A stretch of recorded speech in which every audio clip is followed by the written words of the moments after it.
ये भी थियरी है अफगानिस्तान के पास, ईरान के पास इनका ओरिजिन हुआ है आर्यंस का. There are multiple perspectives and of course the Indian perspective that indigenous Aryans यहाँ से आए हैं. The British are basically coming from outside, बाहर से आके कॉलोनाइज करते हैं. एक साइकोलॉजिकल तरीके से जस्टिफाई करना ज़रूरी है. कॉलोनिज्म होता रह रहा है, बिल्कुल. तुर्की से आ रहे हैं या मुगल्स आ रहे हैं, और वैसे ही आर्यंस भी बाहर से ही आए हैं. The रोमानी people. अब उसके बारे में भी गोरों को नहीं पता होता कि उनका ओरिजिन कहाँ है. उनका ओरिजिन हमारे इंडिया से, राजस्थान से ही निकल के जाता है. In the area of heritage tourism India is very bad. So can you just tell me a little bit about Braj, what you're doing with it, what you're exploring, what your project is? So we are trying to see whether Mahabharata के artifacts, उस period के artifacts, उस period के evidences archaeology में, archaeological record में मिल सकता है. आप दिल्ली को ले लीजिए. दिल्ली का हमने एक बार प्रीवियस पॉडकास्ट 7 बार उजड़ी हुई जगह है दिल्ली. हाँ, इंद्रप्रस्थ शहर में it was the place where the Pandavas believed to have ruled. तो ये लोकेशन में there is lot of archaeological sites, but यहाँ पे निकालना I mean it's near to impossible. मतलब हमने ये बोला था, हो सकता है हमारे घर के नीचे ही कुछ मिल जाए. बिल्कुल हो सकता है. Why Saraswati is very important और why Kurukshetra is very important because Kurukshetra में क्या है, दृश्यवती नदी एंड सरस्वती नदी दोनों जो है कुरुक्षेत्र के पास ही दे merge, एंड आज का Kurukshetra city is between these two reverse. There is an inscription called as Pehova inscription, 1100 साल पुराना inscription. इसमें लिखा है कि Kurukshetra was a major trade, religious, spiritual hub उस टाइम पे. ये जो है hardcore archaeological hotbed, Haryana, Punjab and western Uttar Pradesh, Delhi, these are all super hotbeds of archaeology. Can I know why कि ये हॉटबेड ये जगह क्यों? नमस्कार दोस्तों, welcome to my channel and welcome to another episode of my podcast. आज मेरे साथ चंद्रू रमेश जी है, जिनके साथ मैं फोर्थ पॉडकास्ट शूट कर रहा हूँ. और हर बार बहुत इंटरेस्टिंग होता है. He is a historian, author, archaeologist. He is making documentaries now. He is doing space archaeology which is very interesting. And I'm a little under the weather, but sorry for my voice in this whole podcast. But I had to do this because I was very excited for this. He's been doing a lot of work since he came here for the first time. And आज वही हम सारी चीज़ें discuss करेंगे. And I really want to say one thing before I start this podcast, that hats off to people like you who are literally giving their lives to digging out India's buried truth and our history, our itihas, through whichever means that you get to do it in. And thank you so much for doing that. And thank you for coming on the podcast. It's my pleasure. हाँ, तो क्या चल रहा है? What is happening? What all have you been up to since last 1 year? Last 1 year, I guess a lot of things have happened. And currently we are working on archaeology. We are working on how to find out ancient sites with advanced technologies. So उस पे काम कर रहे हैं. And also we are working a lot on promoting Indian history and heritage across the globe. Right? So from the last 2 years, धीरे-धीरे it started becoming prominent, and currently I'm getting invites from all over the country and all over the world, in fact. Wow. So I just came back from Europe. वहाँ पे I was invited by academic institutions. I was invited by some communities, organizations. So मेरा ये experience था कि लोग बहुत excited है Indian history के बारे में जानने के लिए. हम इंडियन से ज़्यादा एक्साइटेड बाहर है. एग्जैक्टली. तो वहाँ पे क्या है, they see that common roots, right, जैसे कनेक्शंस जैसे इंडो आर्यन सिविलाइजेशन जिसको बोला जाता है, राइट. तो दे सी दैट हम सबका जो कनेक्शन है एक रूट से जुड़ता है. Although then there is different perspectives and theories. कोई सोचता है कि ये रशिया से ओरिजिन हुआ है, कोई बोलता है कि वो ईस्टर्न यूरोप से ओरिजिन हुआ है, कोई बोलता है कि नहीं सेंट्रल यूरोप से आया है. So there are differences in the opinion of. और कुछ ये भी थियरी है, अफगानिस्तान के पास, ईरान के पास इनका ओरिजिन हुआ है आर्यंस का. There are multiple perspectives and of course the Indian perspective that indigenous Aryans यहाँ से आए हैं. तो majority Indians would want to believe कि आर्यंस यहाँ से हैं. So there are differences in opinions. Is it still a very big debate how happening outside as it is in India about this whole? I think इतना ज़्यादा नहीं है. वहाँ पे default established है कि Aryans came from outside and entered into India. India में there is due A backlash to it, or a backlash to different its truth. yeah, because British ने इस theory को prominently they brought it inside कि Aryans basically क्या देखो, try to understand the perspective of or the background of how it worked. The British are basically coming from outside, बाहर से आ रहे हैं, बाहर से आके colonize कर रहे हैं, तो एक साइकोलॉजिकल तरीके से जस्टिफाई करना ज़रूरी है कि हमारा जो colonialism है जस्टिफाइड है, इस कंट्री में तो colonialism होता रह रहा है, बिल्कुल हुन्स आ रहे हैं या तुर्की से आ रहे हैं या मुगल्स आ रहे हैं, और वैसे ही आर्यंस भी बाहर से आए हैं, so it's a kind of justification, right? तो जस्टिफाई करने के लिए this theory was prominently promoted. Now again the scientific credibility of the theories, वो डिस्कशन चल रहा है, the debates will go on until proper archaeological discoveries are done, ये चलेगा. So that's one separate discussion. But Europe में ये perspective है कि हम सबका जो रूट्स ऑरिजिन्स है वो कॉमन पॉइंट से कनेक्टेड है, इंडो आर्यन सिविलाइजेशन, राइट? तो वहाँ पे एक पर्सपेक्टिव है कि जो पेगन कल्चर, आपने पेगन सुना होगा, see pre Christian and pre Abrahamic religions में पेगन कल्चर्स बहुत था. They used to worship these different gods and goddesses, देवी देवता जैसे basically. So many of this have very strong similarities with the Vedic देवी देवतास, राइट? तो वो सिमिलरिटी सबको पता है, आई मीन सबको means lot of people know that. So that's why they have this common understanding कि हम सब एक you have a similar root. So that's why they are very interested. I see that in due course of time एक India में एक revolution create होगा जहाँ पे people across all over the world will start seeing their try to trace their connections, right? Indo-European similarities, connections, वो ढूंढेंगे. There will be a lot of exploration. जैसे जैसे इंडिया का हिस्ट्री और निकलेगा, I think there is a lot of I'm shocked, a very small thing which is not even very old. I mean, it's just a few 100 years old, which is the Romani people. अब उसके बारे में भी गोरों को नहीं पता होता कि उनका ओरिजिन कहाँ है, जबकि उनका ओरिजिन हमारे इंडिया से राजस्थान से ही निकल के जाता है. या सो यूरोप ने अपने हिस्ट्री को बहुत अच्छे से मार्केटिंग किया है. See it's all about packaging your product very nicely, which unfortunately हम हेरिटेज सेक्टर में हम करते नहीं है. We package ourselves as we are good in IT, we are good in few things, but in the area of heritage tourism, India is very backward. Even though there is so much to offer and explore. So much. Right? मैंने अभी एक recent report पढ़ा था जिसमें 3600 plus sites हैं जो ASI के control में. आप सोच के देखिए 3600 प्लस है, एंड मेनी, मतलब आई वुड से may be 10 times bigger than that number are the number of sites which are not yet excavated, not even touched. हमें पता भी नहीं है कि वहाँ पे कुछ है, right? कितना बड़ा लैंड है, आई मीन लाखों किलोमीटर्स का लैंड है, right? And lot of sites are still not excavated. ये भूमि जो है, it's a treasure house. It's a treasure. I mean it literally also. I mean even in terms of business, it's like a multi-billion-dollar opportunity for India. It's huge. आप if you find out some ancient sites, उसको अच्छे से marketing करो, I mean, this could be tremendous. Yeah, we will come to that part of the podcast. Yeah. But I want to start off by recent news जो Deeg district in Rajasthan में जो सरस्वती का आया था. I don't know much about it. I thought I will ask you on this podcast.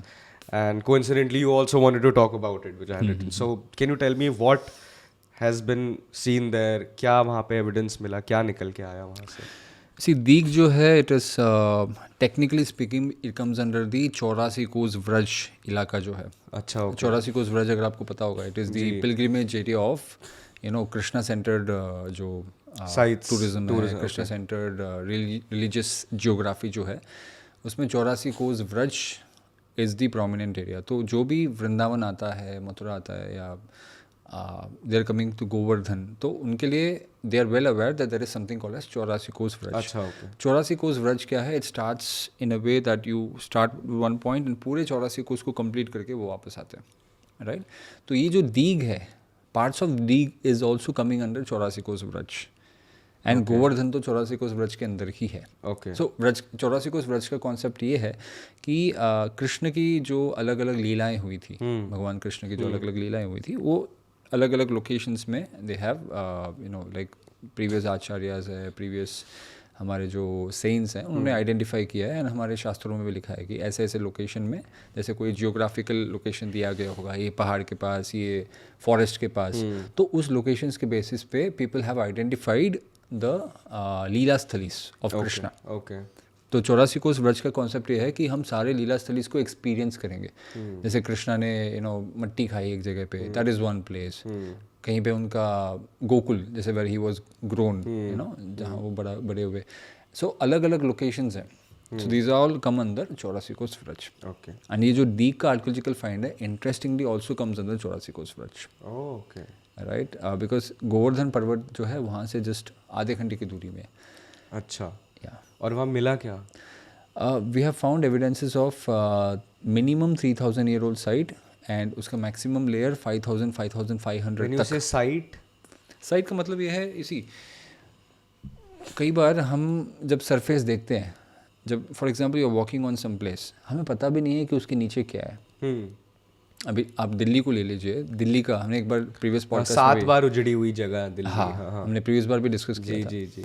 So Delhi, first of all name भी problematic है because it's a name, very recent name. इसका बहुत प्राचीन नाम, as mention by Ptolemy, as mention by the inscriptions, as mention by multiple sources, इसका नाम इंद्रप्रस्थ। जी।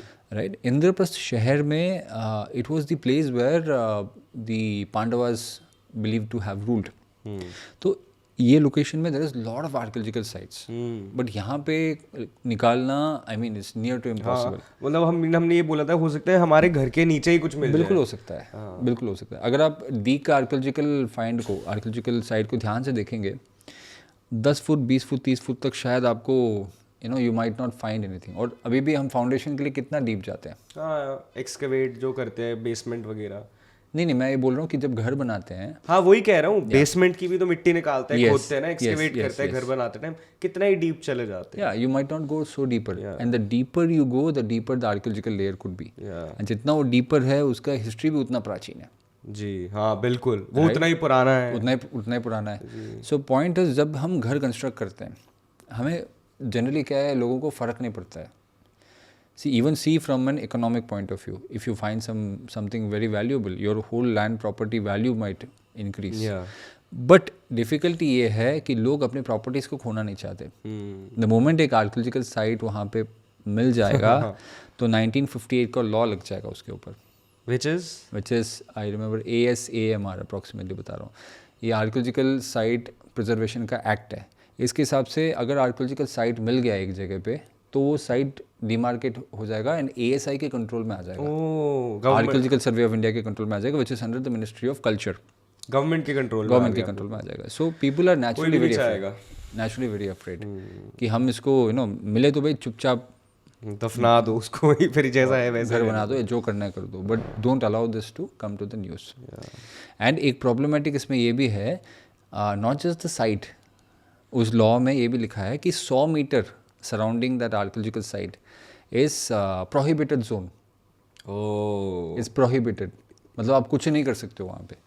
और 300 metre, now listen to this is bigger than that, 300 metre surrounding area में it is a restricted or regulated access zone, मतलब वहाँ पे you can do something but you need permissions. जब इतने complications होंगे, कोई भी नहीं चाहेगा naturally। इसीलिए when this issue came up in front of the government, I think around 2018 का एक रिपोर्ट है नीति आयोग का। नीति आयोग रिलीज रिपोर्ट कि ये जो सिस्टम है 100 मीटर 300 मीटर का, ये फॉल्टी सिस्टम है। वाई? बिकॉज कोई आपको साइट दिख रहा है, for example you are seeing छोटा सा structure which is elevated outside, Shivling कहीं दिख रहा है फॉर एग्जांपल, और यू कुड से शिवलिंग का जो सराउंडिंग बिल्डिंग है आपको दिख रहा है, या एक एंशिएंट साइट बिल्डिंग, एक रूम टाइप का दिख रहा है। So you are saying that ये तो 2000 साल पुराना है, 1500 साल पुराना है, तो मैं इसके 300 मीटर को लॉक कर दूंगा। वो नहीं होना चाहिए। नीति आयोग ने क्या बोला कि why are you doing that, you should do a case to case study, क्योंकि उसके नीचे 300 मीटर नहीं 500 मीटर है, उससे भी ज़्यादा नीचे साइट हो सकता है। You need to do a thorough research and survey, या what you are seeing that much इतना ही होगा। Right? There could be both possibilities. Or it might be little, like medium level भी हो सकता है, 100 metre 200 300, we never know unless you do a proper analysis of that area. Speculating is of no value. So it is harming it is harming the economy. हमने एक हिसाब, मतलब हमारे office में हमने एक रफ एस्टिमेट कैलकुलेशन किया, हज़ारों करोड़ों का वैल्यू हो रहा है अगर ये लैंड प्रॉपरली रिलीज़ हो जाता है ASI के कंट्रोल से, and government is able to do something commercially from that land. It's of great value to the country's economy. एक दूसरा है, right, you got the point, right. So and अगर वो साइट प्राचीन साइट मिल जाता है which is of great historical value, cultural, religious value, वैसे भी टूरिज्म बूम होने वाला है, लैंड वैल्यू बढ़ेगा फिर भी. एंड जिसका भी लैंड वो है, he is benefiting greatly from that side. So from all perspectives it is important to get rid of old outdated laws. I agree. जो इस कंट्री में होने में डिफिकल्टी होता है. 2023 में द गवर्नमेंट ट्राइड टू, ये नीति आयोग की रिपोर्ट कब आई थी? आई थिंक 2018 में आई थी. काफ़ी टाइम हो गया. So we are trying to pitch into the government that we need to update the laws, and that will happen by doing a systematic analysis of case to case. और अगर हम करेंगे, the expenses which we will incur is very less compared to the returns which the government will get. True. Right? So that's where we need to work on. Coming back to Deeg, one thing I wanted to ask was, वहाँ पे कुछ सरस्वती का mention हुआ था. Correct. What was that? See, Deeg का जो archaeological find है, I mean, there are theories that this could be Saraswati, it could be a branch or a tributary of the Saraswati, right? It is likely, but it is very difficult to say unless we do a proper research of the entire possible tributary or the paleo channel. मैं क्यों बोल रहा हूँ? Because Saraswati paleo channel जो है, it doesn't exactly flow through Deeg. Okay. It flows a little far, towards the west. Right. तो पूरा area dry हो गया था, डेसर्टिफिकेशन बढ़ा, लोग छोड़ के चले गए, ब्ला ब्ला ब्ला. वो तो it is well aware. So it could be a tributary of the main Saraswati, क्योंकि इसरो का रिसर्च भी अगर आप देखेंगे, सरस्वती का जो मेन पेलियो चैनल है, it does not flow through leak. So it is likely that it is a tributary of Saraswati. When it comes to Saraswati River, there's always been a debate in India regarding evidences of the Saraswati River, but there have been a lot of archaeological evidences now that we have. I want to ask, what is the biggest one जिससे एकदम वो eureka वाला moment होता है, oh this is confirmed कि ऐसा था? See, हमारे ancient civilizations में, in fact across the world, they had a system that they would not prefer to stay where there is no access to water. Definitely. Right, when there is water, people will stay next to a water source. All civilizations happen. All civilizations. Nile Valley civilization, Indus Valley civilization, Ganga Valley, जो भी है, it's all on the banks of a river. Yes. चाहे आप तंजावुर का temple ले लो, जो सबसे वो 80 टन ऊपर रखा है, इतना बड़ा temple. Most of these civilizations will be somewhere near to a river. Yeah. Right. So अभी अगर आप ये जो इंडस वैली सिविलाइजेशन जिसको हम बोलते हैं, if you study this civilisation, it should rightly be called as Sindhu Saraswati civilisation, because these two were the prominent rivers. We had other rivers, but primarily these two were the rivers. Now the thing is, Sindhu did not dry up, Indus did not dry up, but Saraswati dried up. इसीलिए उसके किनारे जो भी sites हैं, they were vacated at a certain point of time. So that's why we see that the civilization faces an abrupt end at certain point of time. So these are all indicators that there was a river flowing from here in those regions, which was a primary source of water for those people. और वो लोग उसको छोड़ के चले गए. Okay. Right? So that's one thing. Now, how do we connect it with literature? When we see literatures like Vedas, like Mahabharata, speak of a river Saraswati which was flowing in ancient times. Then we map those geography of that river. So through that, you can find those areas talked about, written about in our text. Yes. So when you connect literature with what we find in the Sindhu Saraswati civilization, with the research of ISRO as well. See, ISRO, Indian Space Research Organization, उन्होंने एक research किया है. If you see there is a platform, Bhuvan platform. Okay. Bhuvan is a very beautiful platform. वहाँ पे if you click the various check boxes, you will see that there is a check box for marking archaeological sites. मतलब वो click करोगे तो आपको सारे archaeological sites pop up on their website, on the platform. On their platform. Oh wow. तो वहाँ पे एक अलग सेक्शन है सरस्वती पेलियो चैनल. अच्छा. तो ISRO authentically and scientifically have verified and proven it. मतलब ये beyond doubt है that there was a river or not. I didn't know that. मैं इस definitely जाके website भी देखूंगा. बहुत सारे archaeological sites आते थे, बहुत सारे आते हैं जो भी आज दिन तक find out हुए हैं इसरो के थ्रू. नो ASI के थ्रू, मतलब ASI के थ्रू, और इसरो ने फिर उनको कहीं ना कहीं इसरो ने confirm उसको करा। लिस्ट किया है, अच्छा, लिस्ट करा है, right, and also ISRO has done their own geospatial research also, ऐसा नहीं कि नहीं हाँ, किया, हाँ, वही सो सारा कंबाइंड डेटा जो है it has been put in their website. Okay, interesting. And आप देखिए, you don't map the Saraswati paleo channel, आप जस्ट वो उस साइट्स को मार्क करो, it will be following a certain pattern, oh, right, मतलब जो एंशियंट रिवर चैनल था उसके राइट एंड लेफ्ट में you will find those sites, and then ISRO ने क्या किया, वो रिवर का जो रिसर्च है, मतलब they try to find out the pathway of the river, then they superimposed the site map, जो आर्कियोलॉजिकल साइट्स के मैप है उसके ऊपर इम्पोज करके देखा, वो पूरा तो एक्चुअली वो मैच हो रहा है। ओह, जो सरस्वती का जो पाथवे है, आगे राइट लेफ्ट में दोनों साइड्स हैं। So interesting. in this way, it is verified that people were using Saraswati river as a source of water. Oh, very So interesting. fact है, there is no doubt that there was a river. And of course there is this equation of that कुछ historians बोलते हैं कि there was a Harakwati river, you know, which we discussed in the previous podcast. तो वो name carry forward होके यहाँ पे एक river पे नाम, रिवर के ऊपर नाम रखा गया। These are all unscientific, the real thing is यहाँ पे सरस्वती रिवर था, इसके बेसिस पे there were other rivers which could have been named. मैं नहीं बोल रहा हूँ कि नेम हुआ होगा absolutely, but could have been named, इसी के बेस पे, इसके बेसिस पे हुआ होगा, बिकॉज स्पेलिंग वहाँ पे नहीं हो रहा है, that is how Saraswati could have been become Harakvati. But Harakvati अगर वो लोग वहाँ से यहाँ पे आ रहे हैं, then they could keep the same name Harakwati to this river here. So it doesn't make sense. Exactly. Doesn't make sense. Yeah. Coming back to, अभी आपने कंटिन्यूस सिविलाइजेशन एक की बात करी कि हमारे नीचे कितने सारी चीज़ें हो सकती है, which is pretty dam interesting. मतलब आप कहीं भी हो, सिविलाइजेशन के अंडर सिविलाइजेशन हो सकती है। Yeah. What do you have to say on that? I mean, it is, whenever I think about it, it's one of the most fascinating things which I... It's like exploring space, you know?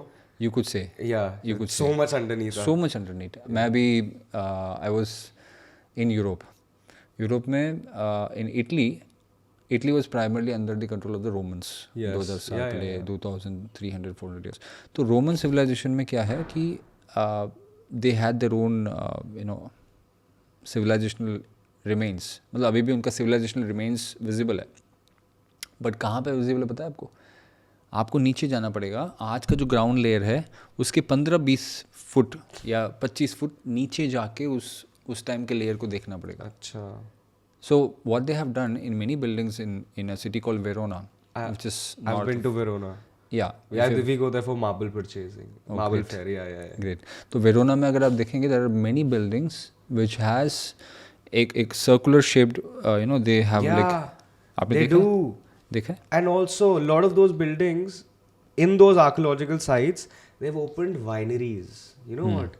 They are serving wine there. आप बिल्कुल नीचे जाओ, किसी ने 30 foot जाके उस पुरानी site पे अपना कैफे खोला हुआ है. So, like, this is what I experienced there.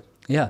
So the thing is that आपको 15-20 फुट 25 फुट नीचे जाएंगे, then you will find a layer which is 2000 years old. Yeah, wow. Just imagine. तो अगर आपको मतलब there are variables, but on an average मैं बता रहा हूँ, if you could take the same numbers, same logic, तो अगर 20-25 फुट में हमें 2000 साल पुराना लेयर मिल रहा है, तो you know, possibly 40 फुट में और deeper layers मिलेंगे, possibly 4000 years, possibly 3000 years, possibly we never know. It is case to case. So the point is, आज के civilization के नीचे अभी रोमन civilization हम देख पा रहे हैं, and they have made it beautifully, like you know they have made like a circular, एक तरीके से उसको उस एरिया को you know आज का ग्राउंड को पूरा ऐसे तोड़ के सर्कल शेप में उसके ऊपर उन्होंने ग्लास लगा दिया। ऊपर से हम देख सकते हैं, अच्छा देखो वहाँ पे उनके दीवारें थे और यहाँ पे उनके people used to cook there, ऊपर से देख सकते हैं। अच्छा, अभी आप जब यूरोप में था, वेरोना में you went to? Yeah, I went to Verona and some other places in Italy and Very interesting. Yeah, so thing is कि इतना हिस्ट्री है प्राचीन सिविलाइजेशन का। It is an economy in itself, it is a massive economy. मतलब इतना massive है कि हम शब्द में बता नहीं सकते। और यूरोप ने क्या है, यूरोप ने they have really marketed it really definitely. Okay, coming back to that marketing point, but just want to complete about the continuous civilisation. Continuous civilisation is basically क्या है, मनी टाइम्स ये question आता है, अरे आप भारत का संस्कृति तो इतना प्राचीन नहीं है, ब्ला ब्ला ब्ला ब्ला। one main reason why we don't find civilization going back so ancient in many places across India. We have found some, I would say many, but not spread across the Indian subcontinent and primarily India. Why? Because हम उसके ऊपर बैठे हैं. Ask people to move out, कोई हटेगा नहीं. मतलब natural है. शायद मुझे भी कोई बोलेगा मेरे घर से हटो तो मुझे भी I will feel bad about it. Why I have to give up my house? One of my friends, he is from Kashi, right? He's a Brahmin from Kashi. यहाँ पे दिल्ली में he works for an IT job. He told me that below his house 3,000-year-old artifacts मिले थे. Wow. But I don't know when exactly. ASI did the research and they found those ancient statues and they took it. So who would like to give up their house, their residence? तो point ये है कि you are living, for example मैं बता रहा हूँ अभी 5,000 साल पुराना लेयर मान के चलो approximately 40 फुट नीचे है तो 3,000 साल उसके ऊपर है, उसके ऊपर 2,000, उसके ऊपर 1,000, 500 and now we have this ground layer. आज का ground layer है यहाँ पे. जितना डीपर आप जाओगे लिटरली जो अयोध्या का राम मंदिर केस था उसमें भी जब सारी मैपिंग हुई नीचे की तो पूरा ऐसा कहा जाता है कि महल का एक पूरा निकल के आया था, ऐसा कहा जाता है. There were remains of ancient temple they found out. Yeah. Like हम दिल्ली की बात करें जो इतनी हिस्टोरिक जगहें हैं, काशी हो गई, वृंदावन हो गई, इन सब जगहों पे द्वारका, यहाँ पे तो कितना कुछ नीचे मिलेगा. मतलब देखिए अभी पॉइंट ये है एक साइड में हमारा AI is stealing away jobs, correct? और unemployment is a major issue आज के कंट्री में, right? When we focus properly on heritage, history, culture, archaeology, this could be such a big thing that it could provide jobs to millions of people. Crores. Literally. Crores. Yeah. Right? But they like if you build a whole ecosystem around it, so much ecosystem. But दिक्कत ये है that see we have domestic tourism बहुत strong है हमारा. We have good railway network, we have good travels within this country, flight भी है, road travels है. But दिक्कत यहाँ पे आती है कि हमारा जो foreign travel है बहुत weak है. मतलब जो foreigners यहाँ पे आते हैं it's very weak. Why? Because foreigners have multiple reasons why they don't want to come to India. मैं आपको एक example देता हूँ. I was in Sri Lanka and airport से मैं बाहर निकला था. I went there. When I was there for some time. Airport से मैं बाहर निकला and I was waiting for the cab and पास में सोफ़ा में एक और वेस्टर्नर बैठा था. सो आई आस्क्ड हिम कहाँ से आ रहे हो? सो ही सेड ईयरली मैं जो है टूरिज़म के लिए जाता हूँ, डिफरेंट कंट्रीज जाता हूँ. तो मैंने पूछा इंडिया गए हो? हाँ बहुत साल पहले गया हूँ. अच्छा अभी कहाँ से आ रहे हो? मैं बहुत टाइम से पाकिस्तान गया नहीं हूँ, मैं अभी इस टाइम पाकिस्तान गया हूँ और पाकिस्तान से अभी मैं कोलंबो आया हूँ. तो मैंने पूछा इंडिया जाना चाहते हो? ना इंडिया नहीं जाना चाहता. मुझे क्यों भाई क्या दिक्कत है? क्लीन नहीं है. This is unfortunately the image that हमारा कंट्री जो है क्लीन नहीं है and it is we can not. I mean, to an extent, at a broader level, it's true also. Yeah. We can't hide away or shy away from that fact कि आप दिल्ली में अभी घूमोगे या बॉम्बे में घूमोगे या जयपुर में घूमोगे या बड़े शहरों में तो आपको गंदगी मिलेगी. It's a fact which we all have to work on. Yeah, but आप देखो the possibility of returns. I mean जितने भी hundreds and thousands of crores we will be spending on keeping our cities clean. उसका जो PR बनेगा, हम branding करेंगे, जितना टूरिज्म वहाँ से जनरेट होके जो इकोनॉमी, आई मीन आपको तो कई गुना ज़्यादा रिटर्न्स मिलने वाला है. भाई the simple fact that when you go to Lutyens Delhi and you don't see even a wrapper on the street just proves that the whole model can happen in all other big major cities. But the intention is not there. और ऐसा नहीं कि हमारे लोग follow नहीं कर सकते. बिल्कुल कर सकते हैं. Right when they see for example आप देखो मेट्रो में it is not allowed to throw stuffs. बिल्कुल राइट. नहीं फेंकते लोग. कोई नहीं फेंकते चाहे वो किसी भी गांव से है. मैं सॉरी आपको कट करूँ, मैं आपको छोटा सा एग्जांपल देता हूँ. When you messaged me, I think almost a month, 20-25 days ago, I was in Switzerland. Remember I told you I'm traveling with family. So we go there a lot. I was there last year also. So what happened was, अब वहाँ पे law and order बहुत strict है. हमारे यहाँ सबसे बड़ी problem ही लॉ एंड ऑर्डर स्ट्रिक्ट नहीं होना है, इसलिए हम सच बोलूँ for lack of better word जंगली हरकतें कर जाते हैं. वहाँ पे क्या हुआ, हम हमारे कमरे now we were living in a chalet. So we have to put the trash out ourselves. आप वहाँ गंदगी नहीं छोड़ सकते, आप ट्रैश घर के बाहर नहीं छोड़ सकते, डेजिग्नेटेड एरिया है, आप अपना कचरा निकालो। जो आपने खाना पीना बनाया, हम इंडियंस थे, हम वहाँ पनीर वगैरह भी सब बना रहे थे हमारा। अब वी मेड श्योर कि कुछ भी हो जाए, चाहे साला हमें 1 किलोमीटर एक्स्ट्रा चलना पड़े एक दिन स्पेसिफिक, क्योंकि हम एक बिल्कुल छोटे से गांव में रह रहे थे जहाँ सिर्फ 500 लोग रहते हैं। हमने वो कचरा सारा का सारा, मी, माई ब्रदर, माई वाइफ, माई भाभी, ऑल ऑफ अस, हम कचरा डाल के आ रहे थे। क्यों? और हमें था कि यार एक रैपर भी बाहर ना रह जाए। इसके 2 रीज़न थे। पहला रीज़न कि ये लोग अपने शहर का इतना अच्छा ध्यान रख रहे हैं, हमारा क्या हक बनता है यहाँ के खराब करना है इसको।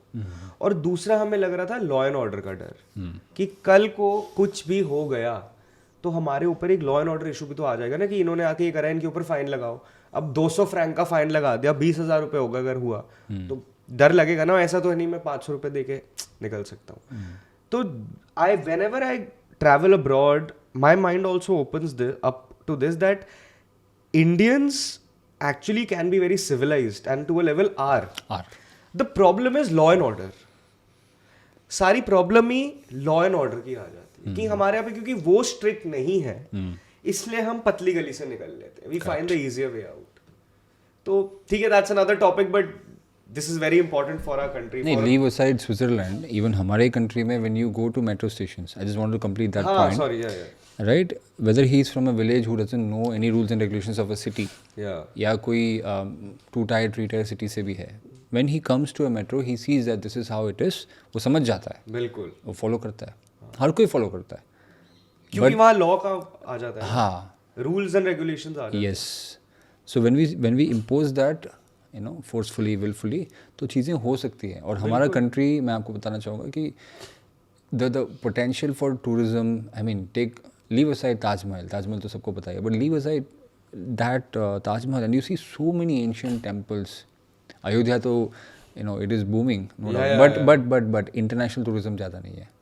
इंडियन टूरिज्म, हाँ, मतलब जितना मैंने देखा, आई थिंक उसमें टाइम लगेगा, वो जब तक उसका पूरा इकोसिस्टम नहीं बनाते आसपास। नहीं, टाइम तो लगेगा, but what I'm trying to create is that it is not still relevant for a foreigner to come and visit, right. तो वो नैरेटिव कैसे बिल्ड करना है, वो यू नो PR कैसे बिल्ड करेंगे कि एक साइट जो है आपके लिए भी रेलेवेंट है, वो कैसे करेंगे, that's what is gonna matter. Like for example मैं आपको ये चीज़ बताना चाहूँगा कि व्हेन यू सी वेरोना में आपने देखा होगा that there is this Roman, you know, site, Colosseum type का ये अरीना। सो अरीना में क्या है कि that's like their main centre also, main centre of the city, right. तो there was a tourist guide, Italy की lady है, तो शी टुक अस अराउंड, बहुत ही systematic, professional, you know, they give us this एक device था जिसमें से माइक में हम कनेक्ट कर लेंगे and she will be walking around, आगे भी चली जाएगी। We were like a group of 10-20 people, you know, so हमें दिखा रही थी। So as she was moving around and showing those places, it was very professional. पहले वो आएगी, बताएगी ये साइट है, इसका ये हिस्ट्री है, इसने ये बनाया, इसमें ये यू नो बैकग्राउंड है, और यहाँ पे इसके नीचे 1000 साल 2000 साल पुराने साइट्स अभी भी हैं।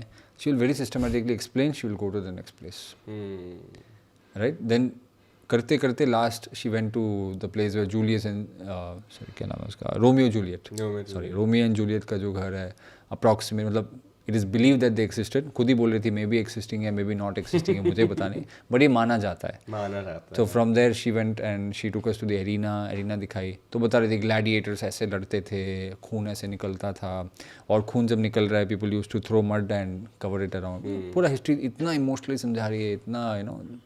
सो व्हाट आई एक्सपीरियंस्ड इज, मतलब if they have marketed it so well, such a good system they have created, that people are, you know, so inspired to come to these sites. And छोटा मोटा amount नहीं है, Verona is not such a huge city. हाँ, छोटी city है, but see the economies, I mean Indian rupees के हिसाब से annual उनका 40,000 करोड़ रुपए जनरेट हो रहा है टूरिज्म से। सिर्फ वेरोना का। और oh my God, yeah, उसमें large percentage is because of historical tourism. अब सोच के देखो क्या पोटेंशियल है। आई मीन इस कंट्री को अगर सही से PR किया जाए, यू नो, मार्केटिंग किया जाए, बहुत कुछ हो सकता है। बहुत कुछ हो सकता है। अभी हम पूरे उस पर एक अलग सेक्शन हमने रखा है, अभी उस पर आएंगे। Before moving on to Braj, मैं आपने अभी पॉइंट बोला ना इंडिया में भी मेट्रो वाला होता है, मेरे दिमाग में एकदम से इंदौर आया। जब वहाँ के मेयर ने वहाँ पे रूल्स एंड रेगुलेशंस लगाए थे तो क्या सिटी बन गई थी वो। 5-6 साल तक तो इंडिया की क्लीनेस्ट सिटी थी, तो दैट्स ट्रू। भाई अब आई वांट टू डिस्कस आपकी जो the working that you are doing on Braj, I think, and from that we lead on to how that can be turned into proper tourism, heritage tourism, because that you have that in your plan as well in regards to Braj. So can you just tell me a little bit about Braj, what you're doing with it, what you're exploring, what your project is? So Braj and Kurukshetra, so these two areas हम इस पे कई सालों से काम कर रहे हैं। Braj, Kurukshetra and Dwarka, Krishna centre and Mahabharata centre, primarily Mahabharata centre हमारा काम है। So we are trying to see whether Mahabharata के आर्टिफैक्ट्स, उस पीरियड के आर्टिफैक्ट्स, उस पीरियड के एविडेंसेस आर्कियोलॉजी में, आर्कियोलॉजिकल रिकॉर्ड में मिल सकता है क्या। That's what we primarily work on. And so India में क्या है, we are having great difficulty in terms of finding sites. Archaeological sites मिलने में बहुत दिक्कत होती है, राइट? क्यों? बिकॉज एक रीज़न है कि we are very urbanised, we are living continuous civilisation, living on top on top on top, तो उसके ऊपर रह रहे हैं तो कहाँ जाके एक्सकवेट करोगे। इवन आप मथुरा, लोग भी ज़्यादा है। मथुरा में भी आप जाओ, मथुरा में दिस फेमस कंस का टिला, you know, this is believe to be the palace where Kansa. तो वो कंस का टिला जो है, जब आप when you start going towards that place, you will see that the land is rising. It doesn't seem to be a natural, like a mountain जो rise हो रहा है। For me, it's an experience of traveling on an ancient site। मतलब एक mount type का दिख रहा है, माउंट MOUND टाइप का दिख रहा है कि मैं उसके ऊपर जा रहा हूँ एंड एक ही जगह पे वो टूटा है, रूइंस है, उसके ऊपर फिर से उन्होंने बनाया, फिर टूटा, उसके ऊपर फिर से बनाया, टूटा, फिर से बनाया। So that's why it has become like a mound, और उसके ऊपर फिर से अभी का लेयर बनाया है, अभी लोग उसके ऊपर बैठे हैं। समझ गया। So that's like a mound. सो कहाँ जाके एक्सकवेशन करेंगे यहाँ पे, पॉइंट 1। एंड पॉइंट 2, जो सिटीज़ के बाहर हैं, ब्रज के गांव में है, गोवर्धन के पास है, so regarding these places the difficulty is to find out where these sites exist at all. और अगर साइट्स मिल भी जाते हैं, हमारे कंट्री का एक बहुत ही दुखदायक सिचुएशन है कि साइट्स का preservation we are very bad with it. Things have improved in the recent 5-10 years, but still we are very behind. मतलब hundreds of sites regularly गायब होते जा रहे हैं। नहीं, गायब हो रहे हैं। अच्छा, रुइन नहीं, गायब हो रहे हैं। मतलब गवर्नमेंट के वेबसाइट से, मिनिस्ट्री ऑफ कल्चर वेबसाइट से गायब हो जाते हैं। वो प्रोटेक्टेड साइट्स एक टाइम पे होते हैं, फिर देन दे आर अनलिस्टेड, इसके बाद प्रोटेक्टेड नहीं है, और इन अदर वर्ड्स मिसिंग, गायब है। तो मतलब कोई वहाँ कमर्शलाइजेशन हो गया, कोई किसी ने बिल्डर ने ले लिया, ये भी हो जाता है, या कोई साइट वो पूरा डिस्ट्रॉय ख़त्म ही कर दिया उसको, because they didn't realise the importance of it. Land उनका है, उन्होंने बोला हम कुछ भी कर सकते हैं। तो there is no centralised preservation system कि हम एक साइट को प्रिजर्व करें। मैं एग्जांपल आपको देता हूँ। For example, there is a very ancient place near Lucknow, it is called as Hulaskhera. Lucknow से आधा एक घंटे की दूरी में है। हुलासखेड़ा में it was the site of the Kushan kingdom, Kanishka, you would have heard of this king. तो कुषाण राजाओं का जो पैलेस है, आज भी if you see, it is like ऐसे दीवार जो है, मतलब एक एंशिएंट पैलेस था, महल था, उसका दीवार सिर्फ बाहर निकला हुआ है। अच्छा, 3-4 फुट बाहर निकल रहा है, बाकी सब अंदर है। तो उस पूरा दीवार का जो बाउंड्रीज है, इट्स ह्यूज। तो आप उसके ऊपर वॉक कर सकते हो। ऐसा लगेगा कि एक किसी ने पत्थर बनाया है वॉकिंग करने के लिए, ऐसा लगेगा आपको। अच्छा। But actually it is a remains of a wall, remains of a palace wall. और जब डिगिंग हुआ है, मतलब एक्सकवेशन हुआ है 1980s में, जब एक्सकवेशन हुआ तो 40 फुट नीचे जाके, 30 से 40 फुट नीचे, अप्रॉक्सीमेटली 30 फुट नीचे है उस टाइम का ground level. So you can understand कितनी पुरानी साइट होगी। You can understand। वहाँ पे it is said, वहाँ पे बाहर भी बोर्ड में लिखा है कि कार्तिकेय की मूर्तियाँ, प्राचीन मूर्तियाँ वहाँ पे मिली थी। एंड राजा और रानी या प्रिंस एंड प्रिंसेस का जो रूम्स है वो एक्सकेवेट किया, something like that. They have mentioned it. Site completely in a very bad condition और प्रोटेक्टेड भी नहीं है. मतलब बाउंड्रीज तो लगा हुआ है but people easily go walk in. Trespassing everything. Trespassing बहुत कॉमन है. मान के चलो कोई तोड़ के कोई प्राचीन आर्टिफैक्ट लेके चला गया, साइलेंटली कुछ सराउंडिंग एरिया में कोई डिगिंग करके कुछ उसको मिल गया लेके चला गया. लड़का लड़की डेट पे जा रहे हैं वहाँ पे अपना अलग, ऐसा होता है ना यहाँ पे दिल्ली में. वो चलता है. So this is the unfortunate situation. और एक और मैं बताना चाहूँगा, Nagavi university which is in Karnataka. This is 1200-year-old university. Oxford Cambridge के पहले एक यूनिवर्सिटी था, राष्ट्रकूटा किंगडम का. वो आज भी दबा हुआ है पूरा. That area was in complete ruins. उसके ऊपर फॉरेस्ट बन चुका है. People don't even know that there is an ancient civilisation below that. University, ancient temple, civilisational evidences सब है, पता नहीं है. मान के चलो वहाँ पे अभी क्या लोग सोचेंगे, अरे यार तो निकला तो क्या है, हमें क्या होगा, क्या करेंगे. That is the point. When you find that site, when you bring it out, then you properly preserve and protect it and market it. वो पूरा इकोनॉमी क्रिएट करेगा अपने का, अपना खुद का इकोनॉमी क्रिएट करेगा. लोकल पीपल के साथ एक रिलेटेबिलिटी कि ये आपके सिविलाइजेशन का एविडेंसेस है. लाइक फॉर एग्जांपल ये हमारे कुल देवता हैं, या तो रिलेटेबिलिटी जब बन जाती है. जैसे अयोध्या का आप केस ले लो. राम जी का वो इतना वो इमोशन क्रिएट हो गया है, पहले से था, वो स्ट्रांगली बन गया अयोध्या के प्रति. Now it's a big economy, it's a huge economy. तो हर एक लोकलाइज्ड इकोनॉमीज क्रिएट होंगे. So we can not say that अरे जाने दो, डिस्ट्रॉय हो गया तो चलेगा, we don't care. It's not like that. It's an economy. It's good for the country. It's good for employment. It's good in so many ways. I mean, this is a huge area which we have not worked on. Coming back to what you are doing with Braj. Yeah.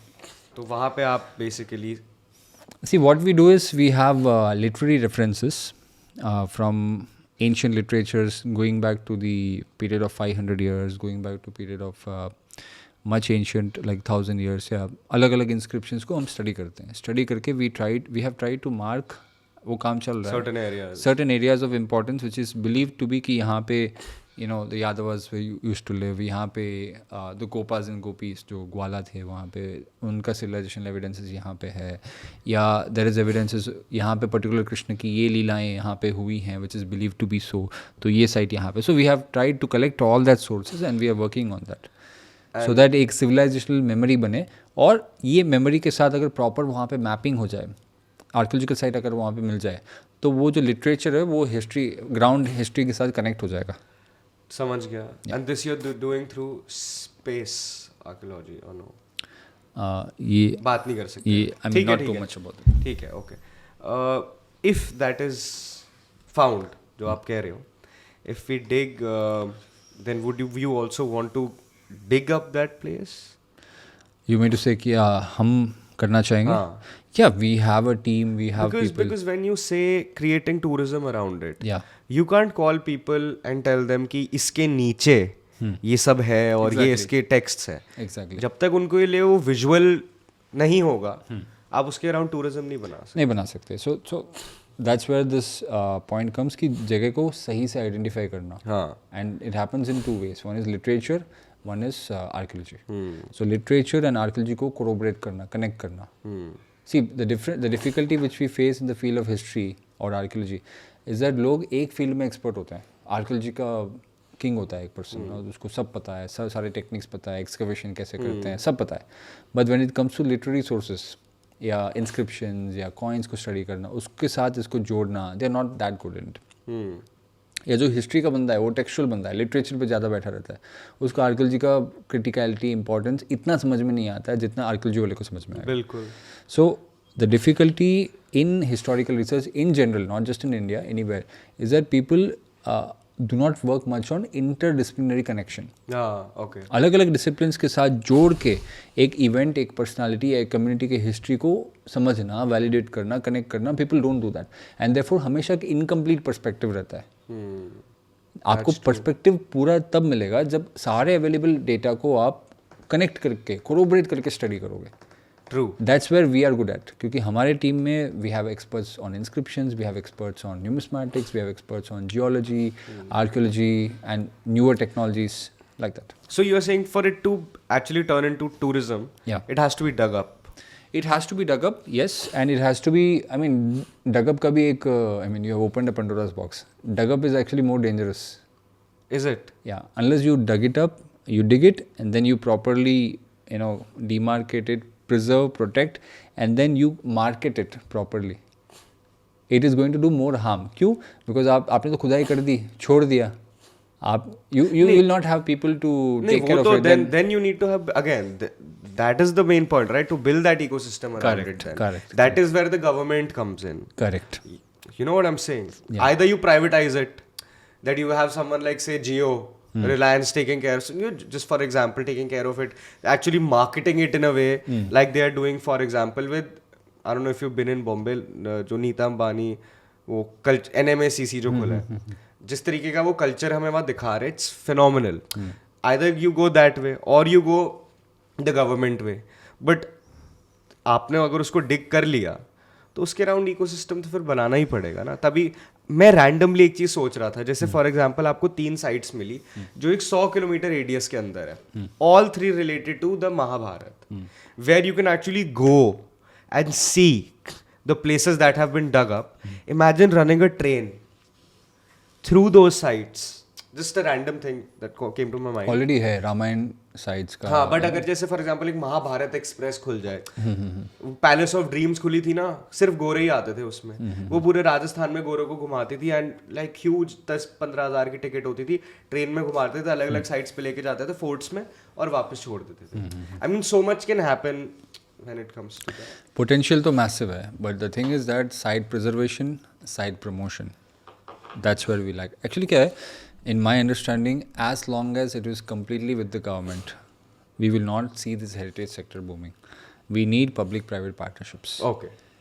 Right? At least एक semi-autonomy देना ज़रूरी है. I mean, ASI and government organizations can watch over, and education institutions. So you are for, like you're saying, privatization will do. I understand. Good. No, I understand the difficulties of fully privatization. Risk बहुत है, क्योंकि fully privatization होगा, कोई artifacts मिल गया, बहुत commercialize हो सकता है वो. बहुत commercialize हो जाएगा, और artifacts की safety का भी issue है. Because black market में चला जाना, foreign में जाके कहीं जाके it will get landed up somewhere abroad. Risk है, I don't deny that. But at the same time, keeping everything in government control is also a disaster. Yeah, true. ये कभी होगा नहीं, मतलब आपके जो हज़ारों साइट्स हैं रह जाएगी, वो ऐसे ही रहेंगे. अभी रिसेंटली हुआ था राजस्थान में एक site, I forgot the name, एक इंडस वाली साइट है, एक्सकेवेट किया और सफिशिएंट मैन पावर नहीं था बोल के वापस उसको मिट्टी डाल के बंद करके आ गया. ASI के officials.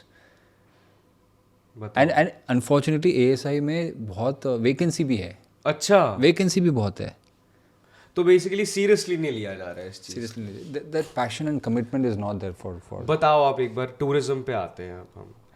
What is India's potential? What is the way forward? What can be done?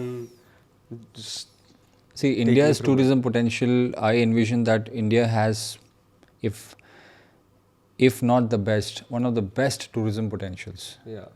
ठीक है, मतलब इतना पोटेंशियल है कि when you market these sites properly. आप यही साइट ले लो ना, तंजावुर का जो बृहदीश्वरा टेम्पल है, 80 टन 80,000 किलो का एक स्टोन किसी ने ऊपर लेके रखा है, 200 फीट से ऊपर, 216 फीट टू बी प्रिसाइज, उसके ऊपर रखा है. क्या इंजीनियरिंग है, क्या आर्किटेक्चर है. ऐसे कितने, एक नहीं, हज़ारों हमारे साइट्स हैं. प्रॉपर्ली उसको हम प्रमोट करें, प्रिजर्व करें, उस पूरे इकोसिस्टम को डेवलप करें, एरियाज़ को साफ़ रखें. वहाँ पे कोई फॉरेनर आ रहा है तो उसको रहने का फैसिलिटी अच्छे से हो और खाने का फैसिलिटी अच्छा हो. वहाँ पे लॉ एंड ऑर्डर बहुत स्ट्रॉन्ग हो ताकि फॉरेनर्स को हैरेस नहीं किया जाए. और because they are coming in contributing to your economy, you can not trouble them, you have to give them the best experience. और जितना वो अच्छे से एक्सपीरियंस करेगा, बाहर जाके बोलेगा कि भाई यहाँ पे बहुत अच्छा था, और लोग आएंगे, वीडियोज़ बनाएगा, रील्स बनाएगा, उस पर एक्सप्लेन करेगा. This way your economy will grow just crazily. Crores and crores of people को एम्प्लॉयमेंट देने का पोटेंशियल इस फील्ड में है. AI is stealing away jobs, tourism will bring it back. So true. Not just foreigners, I mean, we would also like to go. No, we would definitely go. See, domestic tourism is already very strong in India. Yeah, that's we can improve it, no doubt. Yeah. But international tourism, we are very behind. Ask a foreigner, a European, whether you want to go to Sri Lanka or India, वो बोलेगा Sri Lanka. It's a fact. वो बोलेगा मैं श्रीलंका जाऊँगा. क्योंकि वहाँ पे he has of course अभी जो वहाँ पे सिविल अनरेस्ट हुआ उसके बाद टूरिज्म कोलैप्स हो गया है। नहीं, बट उसके बाद अब वापस पिक हो रहा है, वापस पिक हो रहा है, नो डाउट। उन्होंने साफ सफाई बहुत करी है, मॉडर्नाइज करने की कोशिश कर रहे हैं, वो काफ़ी चेंजेस ला। So tourism is very, I would say quite underutilise and underperforming sector. इसको सही से करने से देश का इकोनॉमी बहुत अच्छे से ग्रो होगा। So we need policy revision, we need it has to come from the people who are ruling, top से जब आएगा तभी होगा। वैसे कितनी आपने एक्चुअली काफ़ी इंटरेस्टिंग बात है ये, बहुत पोटेंशियल है हमारे पास। आपने कहा था कि this is growing at I think at CAGR of 7%। या सो एक रिपोर्ट के हिसाब से India's tourism sector for the next 10 years is projected to grow at around 6.9 or 7%. 7% is a lot. So 7% के हिसाब से अगर ग्रो होता है तो still it's huge. But मेरा ये मानना है 7% for a country, for an ancient civilization like India is still underperformance. It can be rise to 8, 9, 10% भी हम rise कर सकते हैं provided we market these sites properly. We need Indian embassies across the world to market it properly, to promote it properly, and then वहाँ के जो tour agents हैं वो सही से लोगों को भेज रहे हैं। It's a huge thing. Like a classic example, when you watch IPL or like cricket tournaments, वहाँ पे ads आते हैं visit अबू धाबी के, और वहाँ पे वो उन्होंने बॉलीवुड एक्टर्स को बुलाया हुआ है, और बॉलीवुड एक्टर्स को बुला के वो उनको अबू धाबी घुमा रहे हैं फ्री में, आइलैंड टूर करा रहे हैं, कितना कुछ कर दिया, मार्केट कर दिया। I have seen in front of my own eyes पिछले 2 साल में कितने इंडियंस अबू धाबी जाने लग गए। पहले दुबई जाते थे, अब सब अबू धाबी जाते हैं, क्योंकि उन्होंने जो मार्केटिंग करी उसकी इतनी बड़ी उनको मार्केट इंडिया को मिली, उन्होंने कहा अनटैप्ड पोटेंशियल है इसमें, तो और खेल गए वो। सी द पॉइंट इज जब तक लॉ एंड ऑर्डर पॉलिसी वगैरह इसमें चेंज नहीं आएगा, even though private parties like private organisation want to make it big, वो स्केल अप उस लेवल पे कर नहीं पाएगा जिसमें वेस्ट में पॉसिबिलिटी है। वाई? बिकॉज अगेन टूरिस्ट जो फॉरेन टूरिस्ट है उसके कंसर्न्स होते हैं, एक है law and order, cleanliness and multiple other factors. तो उसको जब तक हम पूरी तरीके से ठीक नहीं करते, will still be considered as like last option और लेटर ऑप्शन, राइट? तो उस पे काम करना जरूरी। But the most interesting point you said was कि AI जॉब्स लेके जा रहा है, टूरिज्म उसको वापस लेके आएगा। Correct, which is actually true if you think about it.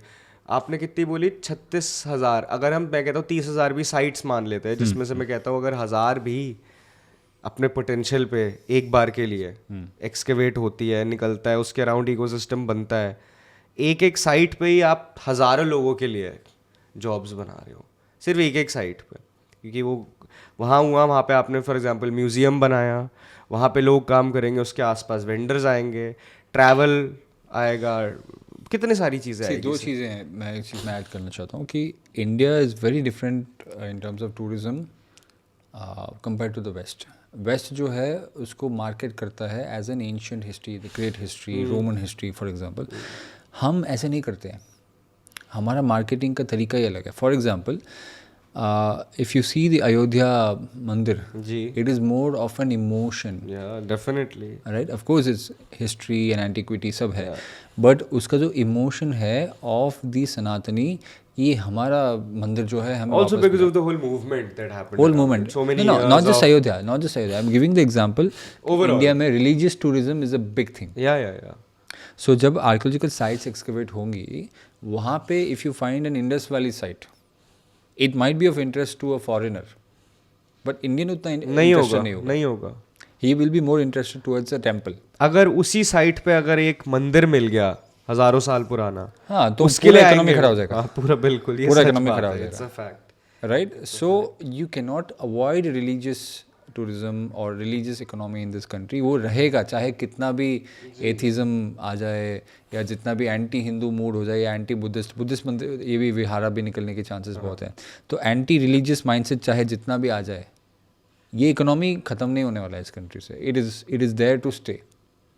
तो the smart thing would be to see इस इकोनॉमी से कैसे हम बेनिफिट लें, rather than trying to be antithetical. Tell me something, then we'll end this podcast. Yeah. One archaeological site जो आपने experience करी या आपको पता लगा कि ये यहाँ इसके अंदर से ये निकल के आया है, एंड जो मतलब आप भी एकदम हैरान रह गए हो, मतलब कोई ऐसी चीज़ जिसने आपको भी शॉक कर दिया हो या बहुत ज़्यादा एक्साइटेड कर दिया हो, ऐसी चीज़ is there? Because you work so much in this field, but you also must have, your top favorites. See, there are. I mean, it's quite difficult to say Yeah. which is a top favorite, because there are many sites, many amazing sites all across this beautiful country. Yeah. But one thing which immediately comes to my mind, one site comes, is Kurukshetra. Okay. Kurukshetra में क्या है? There is we did a survey of the ISRO maps, and हमने archaeological data भी study की, literature को study किया, and we found a fascinating network जो Saraswati paleo channel है उसके सराउंडिंग राइट लेफ्ट दोनों साइड में बहुत सारे साइट्स हैं, बहुत सारे. तो हमने एक अप्रॉक्सीमेटली, मतलब कुरुक्षेत्र सिटी, जो आज का कुरुक्षेत्र सिटी है, दैट सिटी एंड सराउंडिंग एक रीजन हमने अप्रॉक्सीमेटली देखा था, around 65-70 sites which are thousands of years old. Oh wow. Thousands of years old. क्या होता है? 65-70 साइट्स. 65-70 आराम से. मतलब उस इसरो में, आप इसरो के वेबसाइट में देखोगे, आप स्टार्स डाल के रखे हैं. Wow. पेलियो चैनल के सराउंडिंग में स्टार्स होंगे. तो fascinating. I mean the kind of potential which this country has is incredible. Why Saraswati is very important और why Kurukshetra is very important, because Kurukshetra में क्या है, दृश्यवती नदी एंड सरस्वती नदी दोनों जो है कुरुक्षेत्र के पास ही दे मर्ज, एंड आज का Kurukshetra city is between these two reverse. Oh, okay. Between these two ancient reverse. तो लोग वहाँ पे रहते थे. And it is mentioned in multiple ancient sources. There is an inscription called as Pehova inscription. 1100 साल पुराना inscription. इसमें लिखा है कि Kurukshetra was a major trade, religious, spiritual hub उस टाइम पे. It is mentioned in Mahabharata, of course, we know that. It is mentioned in the Vedas also. Kurukshetra is a very, very important site from the Vedas also. From Buddhist literature में भी इनका indication है. So the kind of importance which Kurukshetra has, why I find it so important is because even when you go down, मतलब you will find a lot of sites like Deeg and all that. Yeah. But ये जो है hardcore archaeological hotbed है. Haryana, Punjab and western Uttar Pradesh, Delhi. These are all super hotbeds of archaeology. Can I know why कि ये hotbed ये जगह क्यों है? इसके पीछे कोई रीज़न है? रीज़न ये है, रीज़न मैं बता रहा हूँ कि there is of course when you come to this side, central UP, eastern UP, मतलब वो भी हॉटबेड है. I am not saying that it is not, but comparatively ये ज़्यादा हॉटबेड इसलिए है because even in the Vedas we find these Sapta Sindhu rivers to be glorified. Sapta Sindhu which the Parsis called as Hapta Hindu. तो Sapta Sindhu rivers is considered as the heartland of the Aryans. The Arya civilization का heartland वही था. वहाँ से of course they started, they had their, I would say it was the headquarters. I would say it is the heartland of the Vedic Aryan संस्कृति. तो इसीलिए वहाँ पे artifacts मिलना, civilization evidences मिलने का possibility बहुत high रहेगा हमेशा. Right? So उसको हम deny नहीं कर सकते because these 7 rivers, right, these were very important. Was it more in India currently? The excavated sites, are they more in the northern part of the country or the southern part of the country? Excavated sites, what do you mean exactly? Like जो excavate हो चुकी है या जो ASI के अंदर है? excavated sites ज़्यादातर नॉर्थ में ही है. ज़्यादातर नॉर्थ में है. In Punjab, Haryana, Rajasthan, western UP, Gujarat. South में भी इक्वली पोटेंशियल है. साउथ में इक्वली पोटेंशियल है. यस, साउथ में क्या है कि the kind of archaeological work which has happened in the north, right, it has not happened in the south. क्योंकि Alexander Cunningham के period से लेके the British have focused more on North India. क्योंकि by chance they found Mohenjo-daro, हाँ, you know, वहीं से उनको पूरा एक्साइटमेंट आ गया, "अरे यार ये तो पूरा सिविलाइजेशन यहाँ पे है, पूरा निकालो इसको। We consider they are very backward and oh, तो जब से interesting. IVC Indus valley civilization मिला, सिंधु सरस्वती तब से civilization उसी एरिया पे मिला, ज़्यादा तब से ज़्यादा फोकस यहीं पे रहा है कि यहीं पे हमें फोकस करना है। This is a civilizational you know remnants, मतलब यहाँ पे बहुत मिलेगा। And what about the east, north east, इन जगहों की कोई बात नहीं करता है जब ये टॉपिक्स आते हैं। बिकॉज माउंटेनियस रीजन्स में आर्कियोलॉजिकल साइट्स मिलना जनरली मुश्किल होता है। मुश्किल होता है, दैट्स ट्रू, माउंटेनियस रीजन। या एंड कोस्टल रीजन्स में भी इट हैज इट्स ओन हाँ, डिफिकल्टीज। इट्स ट्रू, वहाँ पे इनहैबिटेशन उस टाइम पे भी मुश्किल ही होएगी mountainous region. And coastal regions का एक और डिफिकल्टी है that when sea level rises many of these sites will submerge. Yeah that's true, that's true. Like one famous site is Poombuhar. Poombuhar is a site of the Sangam period. Sangam age में was a very prominent site of the Cholas. Okay बिल्कुल it was on the coast. Okay okay. और सी level rise होके पूरा city पानी के अंदर चला गया। एंड चोलास रिकॉग्नाइज्ड इट कि भाई ये सिटी तो डूबने वाला है, तो they moved from there and in later times they had Thanjavur, Gangaikonda, Cholapuram, so they move there you know headquarters. But it was such an important site कि फॉरेनर्स वहाँ पे आते थे। पूम्बुहार ट्रेड होता था, they had their own navy, they had their own you know all that economy, अलग ही economy था। So Poombuhar got submerged. आज भी पूम्बुहार अगर आप जाएंगे पानी के नीचे सिविलाइजेशन रिमेन्स है, something like Dwarka. Okay, so there are lot of sites on the coast which are submerged.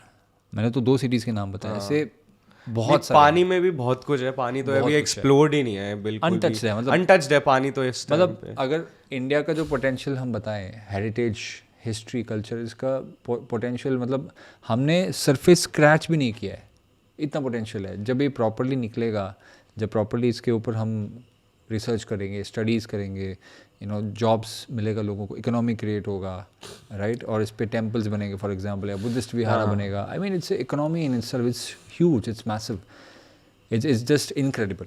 Do you think जिस पाथ पे आप चले थे ये सब करने के लिए, आप अब जाके यू फील कि यस मैं कहीं पहुंचा हूँ जो मैं अब इतना कुछ कर पा रहा हूँ? Yes, definitely. I think that you know it has been a very special divine experience, I would say. Wow. This entire journey. मैं कहाँ से कहाँ आया? I was a techie. Yeah, I know. Your story is also amazing. I was a software engineer. I mean मुझे तो history का hatch भी important नहीं था। I mean क्या करूँ, हिस्ट्री पढ़ के क्या करूँ? सही But then I realized कि ये पूरा अलग ही दुनिया है, बिल्कुल अलग ही इकोनॉमी है, अलग ही पोटेंशियल है। यहाँ पे टेक्नोलॉजी यूज़ किया जा सकता है। My expert is in technology because I was very good in programming, right, जो आज eventually has become into AI। Even now अगर AI का प्रोग्रामिंग कुछ करना है, I really love to do it, although I am not much into it, to be honest. तो what I see is the potential is that tech and history को integrate किया जा सकता है। Yeah. When I went to Europe, वहाँ पे लोगों को मैंने बात किया कि हम इस ऐसे टाइप के रिसर्च करते हैं साइट को मैप करने में वगैरह। दे आर सो एक्साइटेड, बोल रहे हैं कि यू नो हम भी यूनिवर्सिटीज़ में यू नो वी हैव अच्छा कनेक्शंस है। मेरे जान पहचान में एक आर्कियोलॉजी प्रोफेसर है, HOD है, हम उनके साथ टाइप करते हैं, आप यहाँ पे आ जाओ, शिफ्ट हो जाओ, यहाँ पे आपका रिसर्च करो, रोमन साइट्स निकाल के दो, ग्रीक साइट्स निकाल के दो, हम फंडिंग करते हैं। मैंने प्रणाम कर दिया, मैंने प्रणाम कर दिया, बट रहने दो, पहले इंडिया में कुछ तो करूँ। सही बात है, इंडिया में कुछ तो डेवलप करूँ ताकि यहाँ पे हमारा इतिहास निकले, फिर of course we can replicate this model all across the globe. चलिए भाई, thank you so much for this conversation. I hope आप जो करो आपको उसमें बहुत तरक्की मिले, क्योंकि आप जो काम कर रहे हो it's God's work actually for our country. And please check out what they are doing, Historica Foundation. Go follow them, subscribe to their channel. They are coming up with amazing documentaries now, which I'm so glad. Top tier production. And आप जानिए हमारा इतिहास through them. And follow them, support them. And also subscribe to our channel. And yeah, thank you so much. Jai Hind.